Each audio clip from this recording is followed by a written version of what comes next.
the audience, without whom the beautiful speeches that have been made here would not have the beauty that they now have acquired.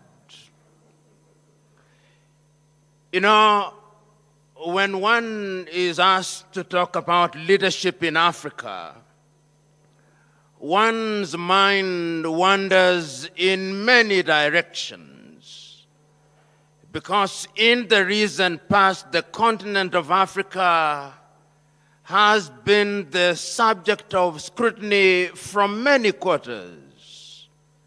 There are those who are Afro-pessimists and take the view that Africa will never realize our potential. There are those Afro-optimists who take the view that the jury is still out on the success or otherwise of the continent of Africa. I am an Afro-optimist. I take the view that this continent has had a glorious past, and that this continent has had her trials and tribulations, but her better days are in the future. There are those who, when talking about Africa, are in the habit of dealing with Africa as if it were one monolithic block. They do not recognize that the beauty of Africa is in her diversity.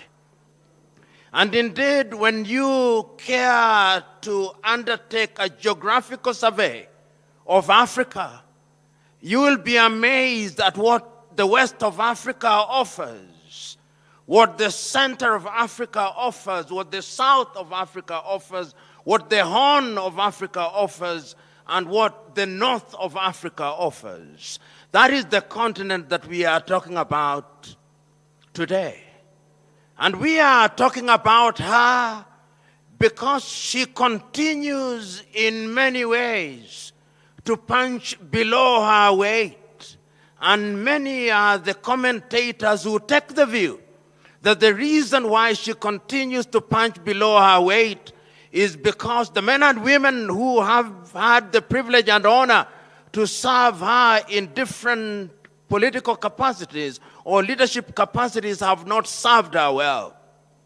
There may be merit in that assessment, but those who are quick to judge, those whose only claim to fame is that they are professional fault finders, must ask many questions before they judge and condemn Africa unfairly. This continent, and I remember, and if we are to judge this continent fairly, we must go back to the past and look to the past and ask about this continent. And there are many who have written about this continent. How many of you here will forget the great writings of Senegal's Anta Diop, who has documented in many ways the glorious past of the continent of Africa, the great kingdoms in Africa? When Europe was still in the caves, Africans were building monuments. If they were not building them in the Ashanti Empire, they were building them in Monomotapa here in Zimbabwe. And there is a sense in which all those have been consigned to the Museum of History. And those who look at Africa see Africa as a scar on the conscience of humanity, not remembering that they were themselves co-authors of Africa's misfortunes. We are the only continent and the only people in the world who have been commodified. How many of you will remember that agrarian Europe had to commodify Africa in order to realize our level of development? At one time in those early days, we will remember, even as we talk about leadership, that half of the population of this continent was taken away. If they were not taken away from Ghana, which they then christened Gold Coast, they were taken away from Angola. If they were not taken away from Angola, they were taken away from Mozambique. If they were not taken from Mozambique, they were taken from Senegal. If the Arabs were not taking us, the Europeans were taking us. If the Europeans in their different tribes were not conquering us, they were stealing from us. Those are the realities that we don't talk about when we talk about this continent.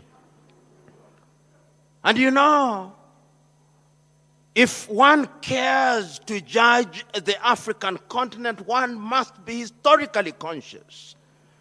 The oldest African country after we regained our independence from Greater Chief. And the question that we must ask ourselves, why is it that this continent finds ourselves in that space? If it is not Europe summoning us, it is the United States of America summoning us. Everybody is in the business of summoning us.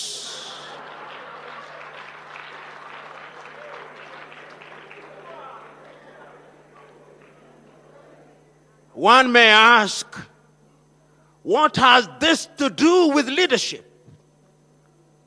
You know, I listened to the Chinese president speaking in eloquent Mandarin, saying how the relationship between Africa and China is a mutually beneficial relationship. He spoke about Africa as if it was one country. He did not remind himself, in my mind, that there are 55 countries in Africa, or 54 if you ask Morocco.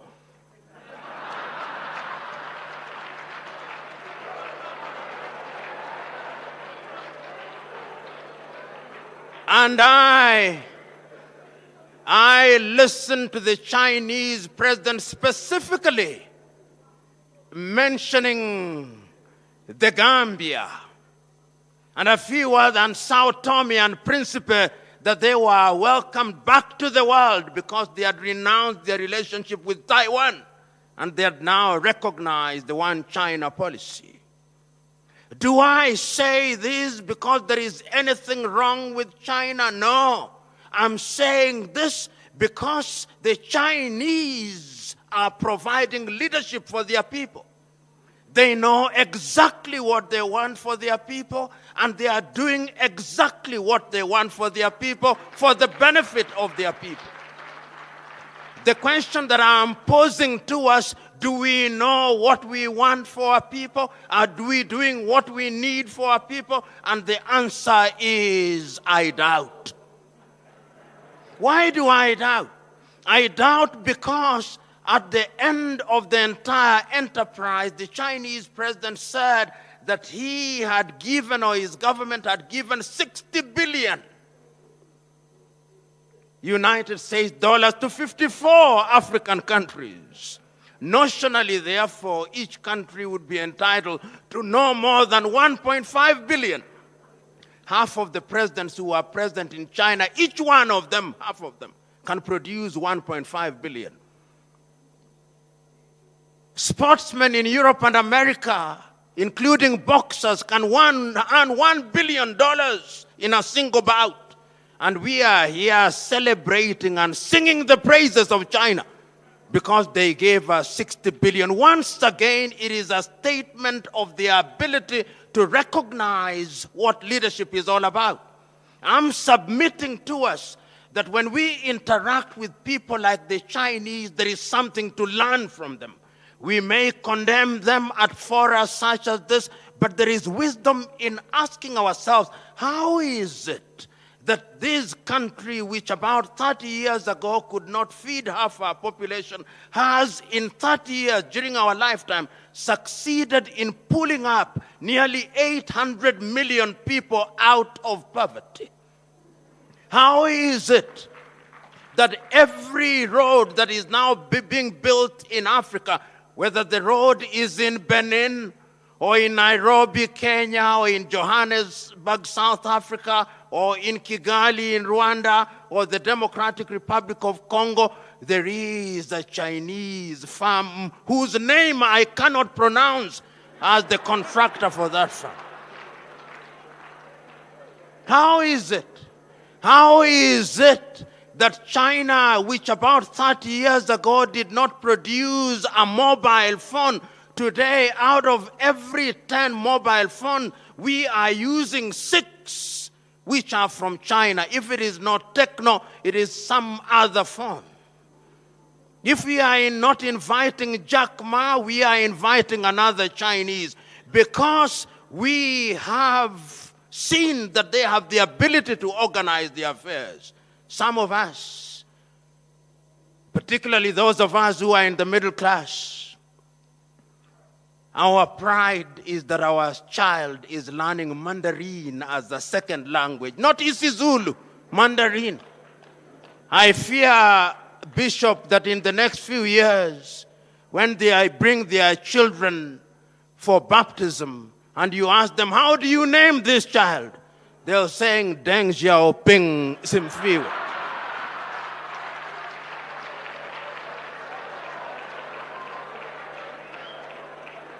I'm still talking about leadership.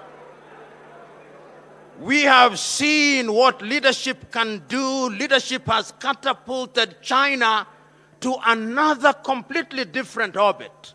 We have seen that leadership has catapulted South Korea to a different orbit. We have seen that leadership has catapulted Vietnam, which was bombed to the ground in 1975. Vietnam now produces more coffee than all African countries combined. What have they done? The men and women who have been given the opportunity to serve those countries long recognize that leadership is about service.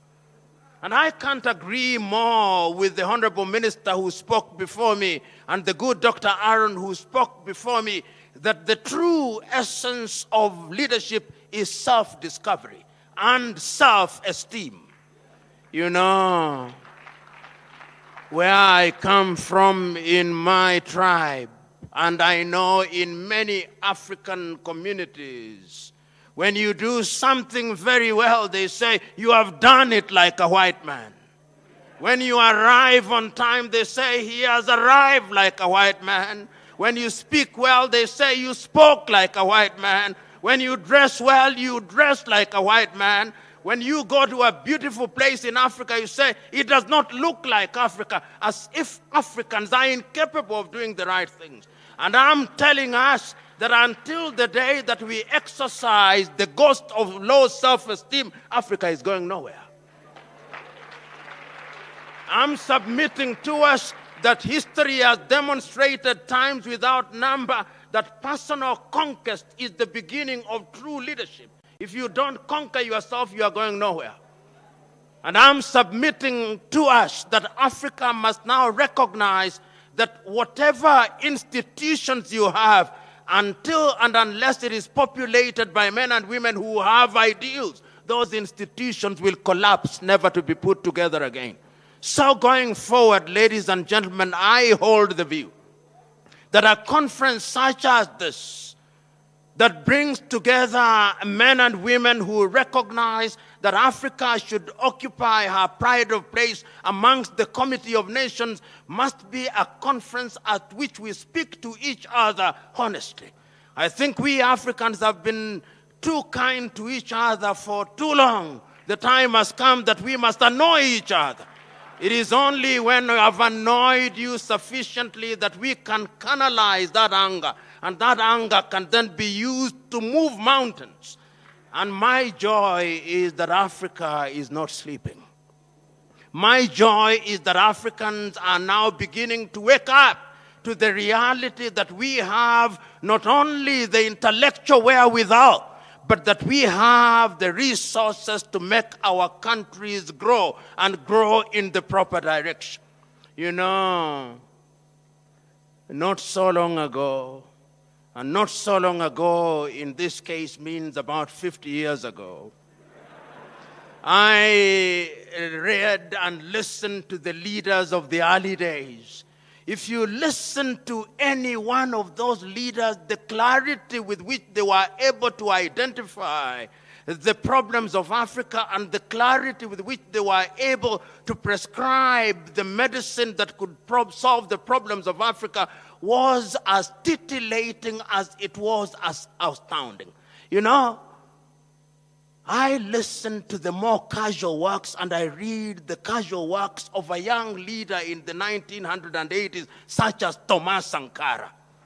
You know, Thomas Sankara is a young individual whose claim to formal education was not very much. He did not hold any PhD. He was an army officer. He overthrows the government of Upper Volta, and he goes into government and poses the question, why are we called Upper Volta? And he says the first thing that we must do is to change the name of this country so that it becomes Burkina Faso, the land of the upright man, and that the people of this country must be called the Bukinabe, the upright people. And he says we have been suffering with hunger and food shortages for too long.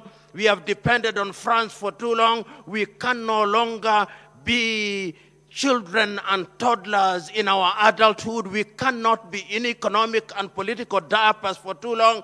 And he begins to release the country. And no sooner has he succeeded in doing this than the erstwhile colonial power says that this is a bad example. And they eliminate him. And not only Thomas Sankara. I remember the man for whom I am named in 1961, Patrice Emery Lumumba, only aged 36, and he recognizes, and on that day of independence, not being scheduled to speak, he speaks nevertheless, and he says how happy he is that the history of the Congolese will be written by the Congolese, and they take him away. I listened to Ghana's Kwame Nkrumah saying that Africa cannot be free unless the whole of it is free. I look at the casual works of Bantu Stephen Biko. I listen to the casual works of Samora Moises Machel. I read the casual works of Modibo Keita in Mali. I look at the works of Agostino Neto, the works of Africans who are clear. And those of you who are alive then, you could see that the indices of development in Africa were moving up north. If it was not infant mortality that was beginning to be lowered, it was maternal mortality and crude death rates. Africa was moving. But remember that Charles Darwin is still right. In this jungle that we call the world is survival of the fittest and the dying of the least suitable. When we begin to rise as a people, there are those whose only claim to success is to put us down, to tell us, not in so many words, that we are children of a lesser God. It is our duty to tell them that we are not. And that is why we have forums such as this. You know, there are those who may say, and I'm one of them, that perhaps in Africa we hold too many seminars, that we hold too many conferences, that we hold too many colloquia. But I hold the view that these things must be repeated time and time again, so that if they are clear, they become even clearer. Is it not true that gold must be in the fire and the furnace before it is refined? Is it not true that Africa has men and women, the 1.2 billion of us, that we have the ability to catapult this continent to a higher level?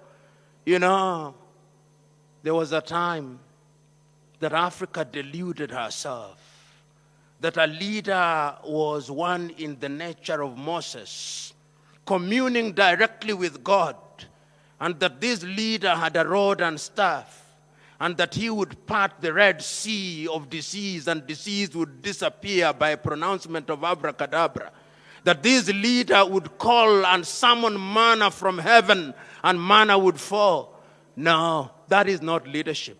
Leadership is all of us, each one of us, in our little villages. The great American Ralph Waldo Emerson was right when he said, when we want the world to be clean, don't complain about the dirt in the world. Sweep your front yard and let your neighbor sweep their front yard. And lo and behold, when we have all swept, the world will be clean.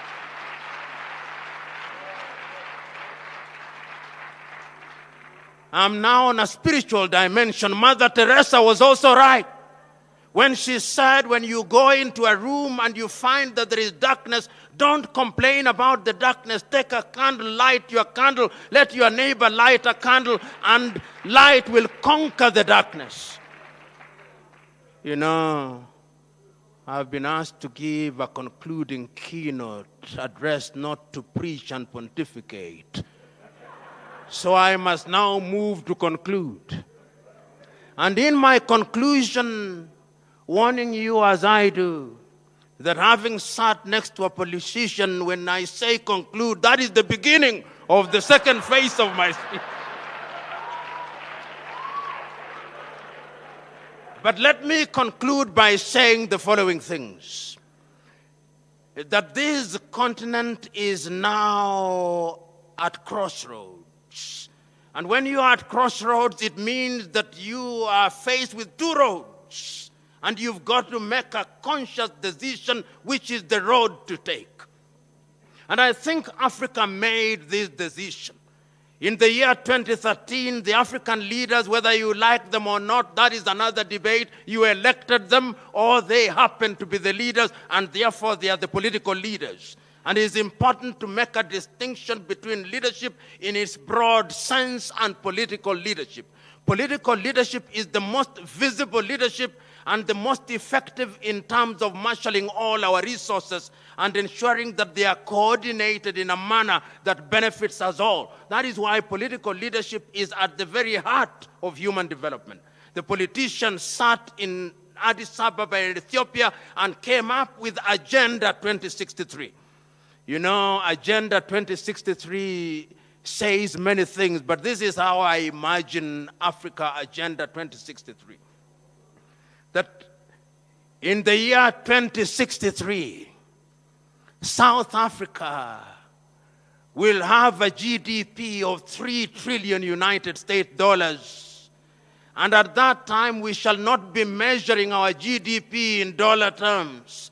We shall be measuring our GDP in Afro terms. Our currency will be called Afro.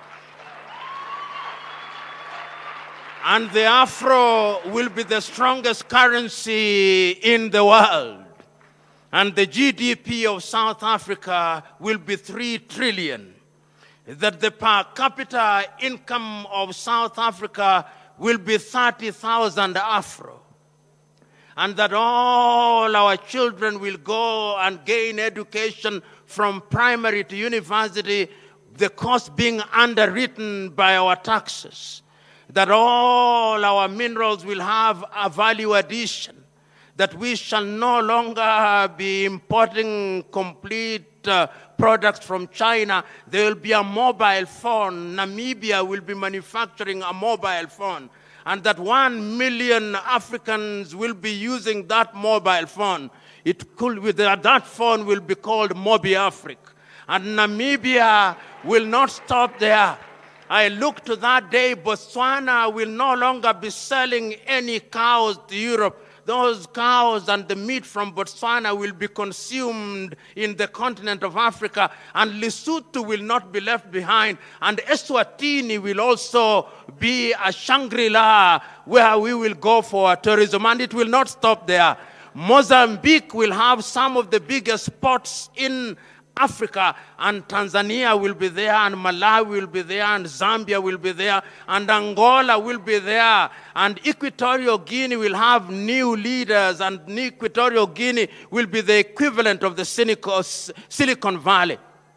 In 2063, the Democratic Republic of Congo will no longer have any conflicts. We'll have power being generated from the Inga Dam, and I can assure you that at that time, Kenya, Uganda, and Tanzania, and South Sudan, and Ethiopia, and Eritrea, and Somalia, and Djibouti, there'll be a road connecting all these countries. And it will not stop there. It will go on to Central African Republic. It will go on to Cameroon, and Gabon, and Benin, and Togo, and Sierra Leone, and Liberia, and the Gambia, and Mali, and Mauritania, and all these countries, and Sao Tome and Principe, and the Seychelles, and Mauritius, because there'll be leaders at that time. You know, In 1978, when I was reading Chinua Achebe's book, Things Fall Apart, the elders asked the question, and where are the young suckers that will grow when the old banana dies? Today I want to submit to you that where we sat, I saw old bananas. But when I look at this side, I see the young suckers that are growing when the old banana dies. And the truth of leadership, as I conclude, true leadership, Julius Kambarage Nyerere was right. If you are a true leader, you are not successful unless your successor succeeds. And this is the message that we must send to all African leaders. The other thing that we must tell our leaders, and we who are leaders wherever we are, is that leadership is a relay marathon race, and that leadership is intergenerational. You are not a leader unless you have grown leaders. And you are not a leader unless you are a servant. Jesus of Nazareth was right. He amongst you who wants to lead, he must be a servant. Our Africans of old were right that our chiefs were not rulers over us, but custodians. So, my friend Masiza, you have brought us to a good thing. For those of you who are present in this assembly, go out now into the world. Go out into the world knowing and recognizing that Africa will be built village by village. Go out into the world to know that you are the drop that will make the ocean overflow.